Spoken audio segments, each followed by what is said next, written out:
إن الحمد لله نحمده ونستعينه ونستغفره ونعوذ بالله من شرور أنفسنا وسيئات أعمالنا من يهده الله فلا مضل له ومن يضلل فلا هادي له.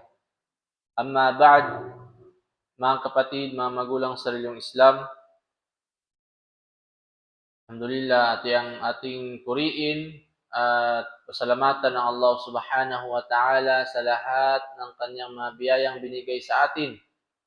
No, at kabilang sa pinakamalaking biyaya na ating natatamasa ngayon ay ang buwan ng Ramadan, alhamdulillah.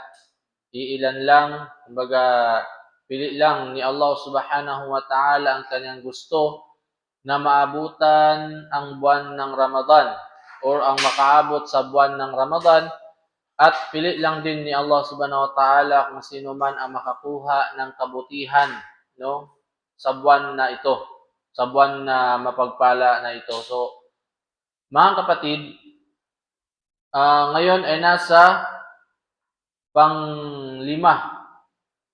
Tayo ay nasa panglima na hadith mula sa Umdatul Ahkam, sa tungkol sa pag-fasting sa buwan ng Ramadan at ang mga katanungan o ang mga pangyayari na dapat nating malaman dito sa buwan ng Ramadan. Hadith وعن أبي هريرة رضي الله عنه أن النبي صلى الله عليه وسلم قال من نسي وهو صائم فأكل أو شرب فليتم صومه فإنما أطعمه الله وسقاه. Hadith mula kay Abu Hurairah, no? Kanyang tunay na si Propeta Muhammad sallallahu alaihi wasallam ay nagsabi, sino niya ang nakalimot? Sino ang nakalimot at siya ay fasting?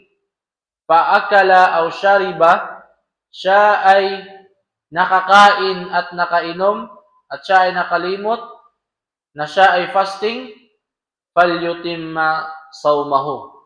Kanyang ipagpatuloy ang kanyang pag-fasting. Fa innama at'amahu Allah wa saqah, dahil tunay na siya ay pinakain ng Allah Subhanahu wa Ta'ala at siya ay pinainom ng Allah Subhanahu wa Ta'ala. Masha'Allah. So mga kapatid, hadha min fadlillah. Ito ay kabilang sa mga kabutihan ni Allah Subhanahu wa Ta'ala sa kanyang alipin. Kumbaga, kung ikaw ay binigyan ng ganitong kabutihan ni Allah Subhanahu wa Ta'ala, ikaw ay mapagpala, ikaw ay pinili ni Allah Subhanahu wa Ta'ala na kanyang pakainin kahit na nagpa-fasting. Al-insanu ya'tarihi al-nisyan, kama qala an-nabiy sallallahu alaihi wasallam, innama ana basharun mithlukum ansa kama tansawun. Sabi dito, na ang tao daw ay tinatalo siya ng kanyang limot. Tinatalo siya ng kanyang pagkalimot. So, ibig sabihin, kung siya ay nakalimot, hindi siya, kumbaga exempted siya. Hindi siya nagkasala at hindi niya kailangang bayaran yung kanyang fasting. Hindi niya kailangang bayaran ang kanyang fasting. Dahil sinabi ni Propeta Muhammad sallallahu alaihi wasallam, innama ana basharun mithlukum, tunay na ako ay tao na katulad ninyo, ansa kama tansawn, ako ay nakakalimot din, sabi ni Propeta Muhammad, katulad ng kayo ay nakakalimot din. Fal basharu min tabi'atihi nisyan. Ang tao, ang kanyang nature ay nakakalimot talaga siya. May may salita sa Arabic na sumyal insanu insanan bikathrati nisyanihi. Tinawag ang tao sa Arabic na